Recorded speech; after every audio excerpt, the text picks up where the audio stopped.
രാജ്യം നടുങ്ങി വിറയ്ക്കുകയാണ്. വോട്ട് കൊള്ളയുടെ ഓരോ തെളിവുകൾ പുറത്തു വരുമ്പോഴും രാജ്യത്തെ ജനകോടികൾ ചരിത്രത്തിലില്ലാത്ത വിധം ചതിയിൽപ്പെടുന്ന അരക്ഷിതമായ ഒരവസ്ഥയിൽ സ്തബ്ധരാവുകയാണ്.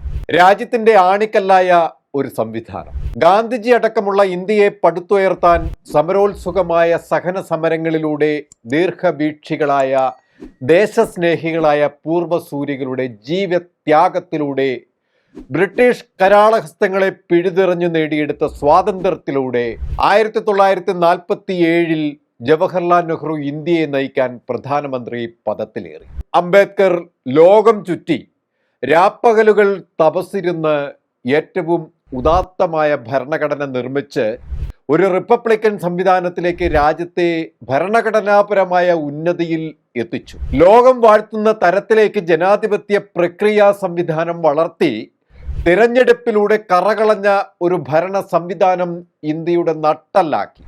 ഭരണഘടന ഇന്ത്യയുടെ ആത്മാവാക്കി ഇന്ത്യയെ കെട്ടിപ്പടുത്തു. ആ ആത്മാവും നട്ടെല്ലുമാണ് മോദിയും സംഘപരിവാർ സംഘവും ചേർന്ന് വർഗീയത എന്ന കൂടം വെച്ച് തല്ലി തകർക്കുന്നത്. മോദി ഭരണത്തിലേറിയ അന്നു മുതൽ രാജ്യത്തോട് വിളിച്ചു പറഞ്ഞതാണ് രാഹുൽ ഗാന്ധി. BJP ഇന്ത്യയുടെ ജനാധിപത്യം അട്ടിമറിച്ചു എന്ന്, ഇവിടെ വോട്ട് കൊള്ള നടന്നു എന്ന് രാഹുൽ ഗാന്ധി നാളുകളായി പറഞ്ഞുകൊണ്ടിരുന്നതിൻ്റെ ഏറ്റവും പുതിയ തെളിവുകൾ കർണാടകയിലെ പ്രത്യേക അന്വേഷണ സംഘത്തിൻ്റെ അന്വേഷണത്തിൽ ഇപ്പോഴിതാ പുറത്തു വരികയാണ്. ഏറ്റവും അവസാനം കൽബുർഗി ജില്ലയിലെ അലന്ത് നിയമസഭാ മണ്ഡലത്തിലെ വോട്ടർമാരുടെ പേരുകൾ പണം കൊടുത്ത് നീക്കം ചെയ്തു എന്നതാണ് ഇപ്പോൾ പുറത്തു വരുന്നത്. 6994 വോട്ടർമാരുടെ പേരുകൾ നീക്കം ചെയ്യാൻ ചുമതലപ്പെടുത്തുകയും അതിൽ 6000 വോട്ടർമാരെ നീക്കം ചെയ്തതായി കണ്ടെത്തിയിരിക്കുകയാണ് ഇപ്പോൾ SIT. ഇതിനായി 4.8 ലക്ഷം രൂപയാണ് BJP നൽകിയത്. അതായത് ഒരു വോട്ടറുടെ പേര് നീക്കം ചെയ്യുന്നതിന് 80 രൂപ തോതിലാണ് നൽകിയതെന്ന് കണക്കെടുത്തു. 2022 ഡിസംബറിലും 2023 ഫെബ്രുവരിക്കും ഇടയിൽ വോയിസ് ഓവർ ഇന്റർനെറ്റ് പ്രോട്ടോക്കോളിന്റെ സഹായത്തോടെയാണ് ഈ പ്രവർത്തനം നടത്തിയത് എന്നാണ് SIT കണ്ടെത്തിയിരിക്കുന്നത്. എന്നാൽ ഇക്കാര്യം മുന്നേ പറഞ്ഞ രാഹുൽ ഗാന്ധിക്ക് മുന്നിൽ ആദ്യം തെരഞ്ഞെടുപ്പ് കമ്മീഷൻ ഇത് നിഷേധിച്ചു രംഗത്ത് വന്നു. എങ്കിലും തെളിവുകളോടെ രാഹുൽ ആവർത്തിച്ച് പറഞ്ഞപ്പോൾ പിന്നീട് ഗത്യന്തരമില്ലാതെ 24 പേരുകൾ മാത്രമാണ് നീക്കം ചെയ്തത് എന്ന് സംബന്ധിച്ച് കമ്മീഷൻ രംഗത്ത് വന്നിരുന്നു. അലന്തിൽ BJPയുടെ മുൻ MLA സുഭാഷ് ഗുട്ടോദോറിന്റെ വീടിന് മുന്നിൽ നിന്നും പാതി കത്തിയ നിലയിൽ വെട്ടിമാറ്റിയ വോട്ടർ പട്ടിക ലിസ്റ്റുകൾ കണ്ടെടുക്കുകയും പിന്നീട് ഗുട്ടോദാറിന്റെ വീട്ടിൽ നടത്തിയ പരിശോധനയിൽ 7 ലാപ്ടോപ്പും നിരവധി മൊബൈൽ ഫോണുകളും SIT കണ്ടെത്തി തെളിവുകൾ ശേഖരിച്ചു. ഇനി എന്താണ് BJPക്ക് തെരഞ്ഞെടുപ്പ് കമ്മീഷനും ഇക്കാര്യത്തിൽ പറയാനുള്ളത് എന്നാണ് ഇന്ത്യൻ ജനം നോക്കിയിരിക്കുന്നത്.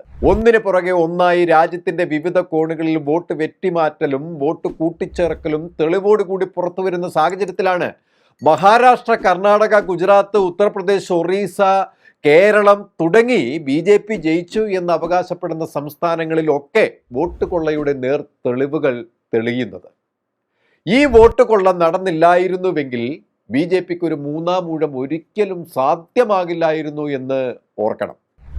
UPയിലെ കുന്ദർക്കി അസംബ്ലി മണ്ഡലത്തിൽ 2024 സെപ്റ്റംബറിൽ നടന്ന ഉപതെരഞ്ഞെടുപ്പിൽ മുഹമ്മദ് റിസ്വാൻ സമാജ്വാദി പാർട്ടി നേതാവ് ആദ്യത്തെ തവണ, അതായത് 2012 17,000 വോട്ടിന് ജയിച്ചു. 2017 40,000 വോട്ടിന് ജയിച്ചു. 2024 ഇലക്ഷൻ വരുന്നു.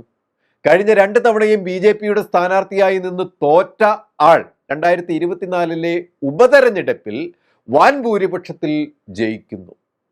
ഈ കുന്ദർക്കി മണ്ഡലം 65% മുസ്ലിം പോപ്പുലേഷനുള്ള മണ്ഡലമാണ്. അവിടെ BJPക്ക് ഒരു ജയം സ്വപ്നത്തിൽ പോലും സാധ്യമാവില്ല. പക്ഷേ ആ അസംബ്ലി സീറ്റിൽ ചരിത്രം തിരുത്തിയ ഭൂരിപക്ഷത്തിലാണ് ജയിച്ചത്. 67% പോളിംഗ് ഉണ്ടായ കുന്ദർക്കി മണ്ഡലത്തിൽ പോളിംഗ് ശതമാനം കുത്തനെ ഇടിഞ്ഞു. മുസ്ലിം ഭൂരിപക്ഷമുള്ള ബൂത്തുകളിൽ വോട്ട് ചെയ്യാൻ പോലും അനുവദിക്കാതെ ശതമാനം കുറച്ചു. വോട്ടിങ്ങിന്റെ തലേ ദിവസം ഗലികളിൽ നേരിട്ടെത്തി വോട്ടർ ID കാർഡുകൾ വാങ്ങിക്കൊണ്ടുപോയി വോട്ട് മുടക്കി. ഇങ്ങനെ പ്രതികരിക്കാൻ ശേഷിയില്ലാത്ത ദരിദ്രന്റെ അവശതയെ പണം കൊടുത്തും എതിർക്കുന്നവരെ മർക്കട മുഷ്ടി കൊണ്ടും അടിച്ചമർത്തുകയാണ്. ഇതൊരു കുന്ദർക്കി മണ്ഡലത്തിൽ മാത്രമല്ല, രാജ്യത്തിന്റെ BJP സ്വാധീനമുള്ള പ്രദേശങ്ങളിൽ ഒക്കെ ഇതാണ് പുറത്തു വരുന്നത്. തെരഞ്ഞെടുപ്പ് അട്ടിമറിക്കാൻ കോടികൾ വാരി വിതറാൻ ഒരു മടിയും BJP കാണിക്കാറില്ല. ഇങ്ങ് കേരളത്തിൽ കൊടകര കുഴൽപ്പണം തുടങ്ങി ഗുജറാത്തിൽ 10ഓളം കടലാസു പാർട്ടികൾ രൂപീകരിച്ച് 43,000 കോടി സംഭാവനകൾ കൈപ്പറ്റി തെരഞ്ഞെടുപ്പ് അട്ടിമറി നടത്തി. അതിൻ്റെ വിശദമായ ഒരു ചർച്ച അടുത്ത ദിവസങ്ങളിൽ ഗ്രൗണ്ട് സീറോ നിങ്ങൾക്ക് മുന്നിൽ കൊണ്ടുവരുന്നതാണ്. ഇക്കാര്യത്തിൽ രാഹുൽ ഗാന്ധി പുറത്തുവിടുന്ന കണക്കുകൾ വോട്ട് ചോരി പോലെ ഞെട്ടിക്കുന്ന കോടികളുടെ കോഴക്കണക്കുകൾ പുറത്തു വരുമ്പോൾ തന്നെയാണ് ബീഹാറിൽ തെരഞ്ഞെടുപ്പ് വരുന്നത്. BJPയുടെ പതനത്തിന് വഴിതെളിക്കാൻ മഹാഗഠബന്ധൻ മഹാശക്തിയായി ബീഹാറിൽ കുതിച്ചുയരുന്നതും അതുകൊണ്ട് തന്നെയാണ്. ഏതായാലും BJPയുടെ രാക്ഷസീയ കരാളഹസ്തം വെട്ടിമാറ്റാനാണ് രാഹുൽ ഗാന്ധി മൂർത്തീഭാവം പൂണ്ട് രാജ്യത്ത് സംഹാരമൂർത്തിയായി അവതരിക്കുന്നത്. ഇന്ത്യ രാജ്യത്തെ രാഹുൽ ഗാന്ധി പൊതിഞ്ഞു പിടിക്കുന്നതും അതുകൊണ്ട് തന്നെയാണ്.